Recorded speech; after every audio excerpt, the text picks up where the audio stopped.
three children. One has been murdered. A 7-year-old boy and a 3-year-old girl.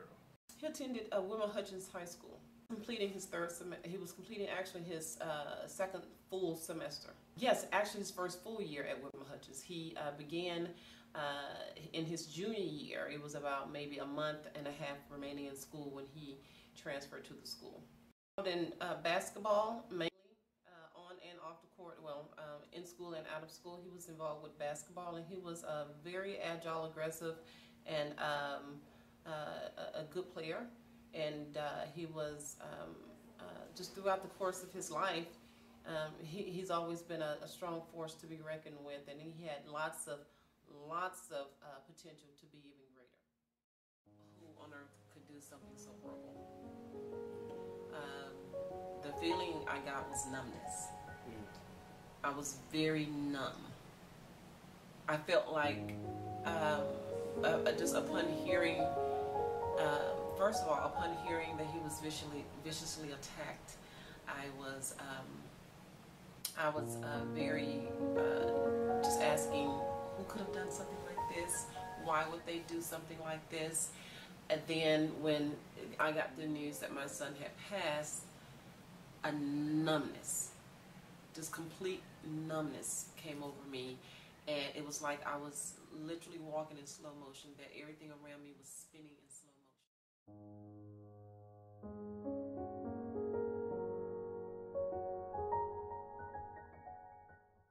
When I walked into the hospital, I saw my wife.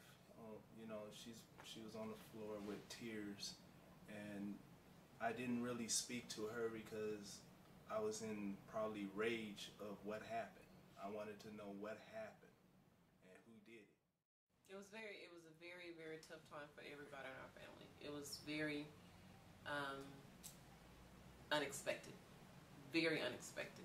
From having someone with such a young, vibrant life to having to deal with the fact that he's no longer here with us. Very painful. Initially, I received a phone call, and the phone call was from the individual my son was staying with in order to go to school where he was going to school at. She called me to say that my son had been attacked by three unknown boys that attacked him in the street, ran off in the alley. So also she had mentioned that, but he was unconscious, but he's conscious now and he's fine. Those were her words to me. And she said that she was on her way to the hospital, and I asked where and why did this happen? Did y'all get a good look at him? And she said, no, we don't know who it was. We don't know what happened. It was three strangers that jumped him in the street. We're on our way to the hospital now. When I got there, they weren't allowing anyone to see him in the ER yet. They were still, I guess, prepping him in ER. But that was the initial story that I got. He was attacked by two individuals that he knew, two individuals that he was staying with at the time. It is alleged that one of the guys provoked the other two guys to fight in the house. Then they were told to go outside of the home to continue the fight. And it is where one kid who has been arrested on the case, his name is Jonathan Turner, he punched my son and knocked him out, and on the ground my son started seizing on the ground, and him and his other roommate continued to kick and stomp him in the head until he bled out of his ear, nose, and mouth, and he was unconscious. And it was said that they dragged him back into the home and attempted some CPR. And I'm sorry, CPR wasn't attempted. They just threw water on his face. They slapped him around the face a little bit. They were saying he was asleep. They wanted to wake him up, but in actuality, my son was dying. And they kicked him so brutally while he was down.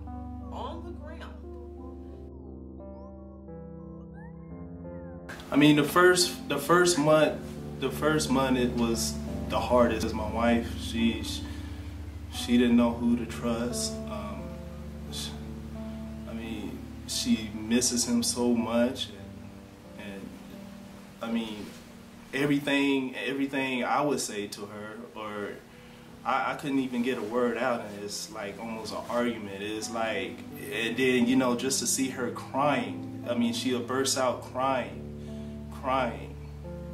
and it's got to be the worst feeling ever. I mean, for a mother. We still grieving. In the grieving process, there's no time frame. I'm learning on grieving. There's no time frame. You don't know. I actually think that the grieving process is going to be for the rest of that person's life, because a death will affect that person in one way or the other from that point on. And so how that person deals with it is a part of the grieving process. So I think that his death has affected a lot of things in my life. It's disturbed the dynamic of our relationship. It disturbed the dynamic. Everything was interrupted. The perpetrators that took my son's life interrupted our lives, and interrupted, you know, the lives of his loved ones, friends, family, and because it was so sudden, so unexpected, and unnecessary, senseless.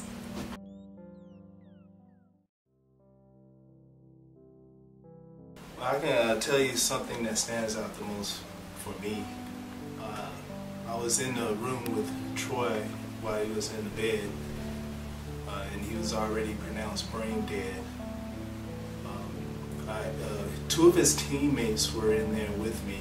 You know, I'm crying and holding Troy's hand, and, you know, just asking him to wake up, you know, and all of a sudden, you know, his roommates came.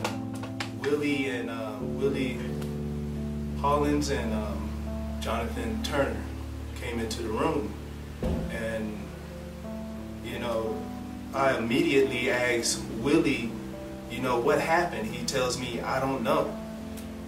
Then I said, well, where were you guys? He said, we weren't there.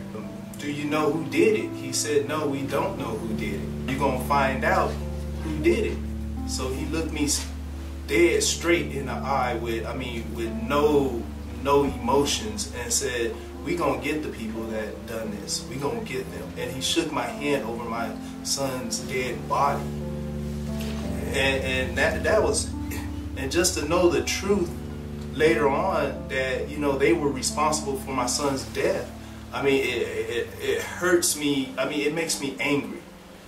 You know, my wife and I, we were in a room with Troy, and she received a phone call from the coach, his college coach from Oklahoma, and I just remember him saying something. At the time, I didn't even know who she was on the phone with.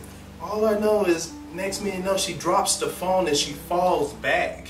And luckily it was a nurse standing behind her taking care of another patient, and she drops everything and she just reached out and grabs my wife. And I'm looking and I'm like, wow. And, I run over there and I see her. She's just shaking on the ground. She's shaking on the ground. I'm like, so I'm on my knees. I got down there on my knees and I'm like, baby, what's wrong? What's wrong? And my heart was like, I mean, I'm already suffering because, you know, Troy is already pronounced brain dead. Now I got my wife down here seizing up. She's seizing up, and it's scaring me to death. And at the moment, I'm thinking, I'm gonna lose both of my family members. I'm gonna lose my son and my wife at the same time, because I mean, it was the most painful thing. It's like I couldn't get her to snap out of whatever was said to her on the phone. And then, you know, the nurses and everything, you know, the doctor, they jumped in there with me and they told me to get up, and I got up, and my heart is just racing really, really fast, and it just must have been the most horrible feeling ever in my life. And that's when I realized how much I really love my son and my wife.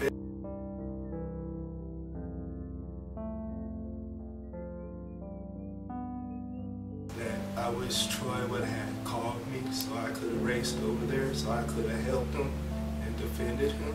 And I do hope and pray that the justice system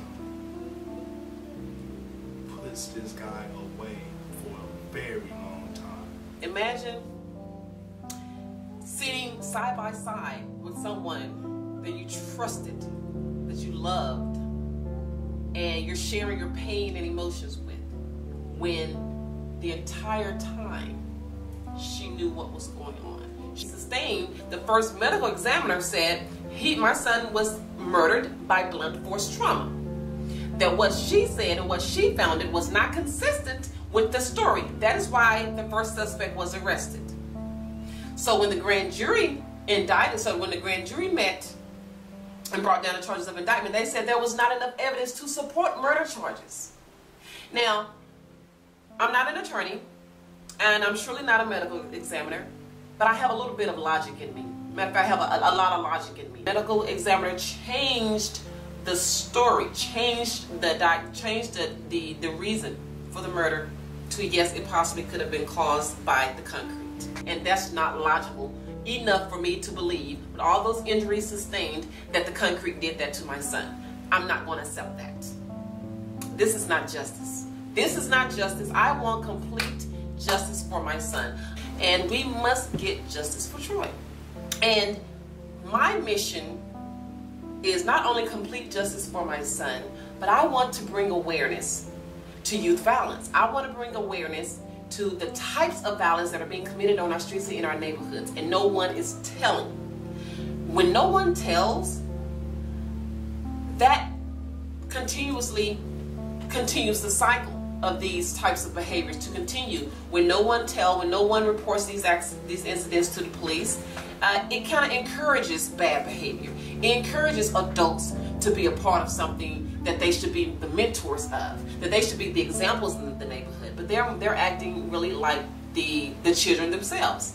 Okay, so these behaviors are being modeled, and when you have someone in your neighborhood that's not a leader, and that's an adult that's not a leader, these children look up to that, and they think that is the right thing to do. Not telling. Not telling is not the right thing to do, because what if it happened to your son? What if it happened to your mother? What would you think, and what would you do?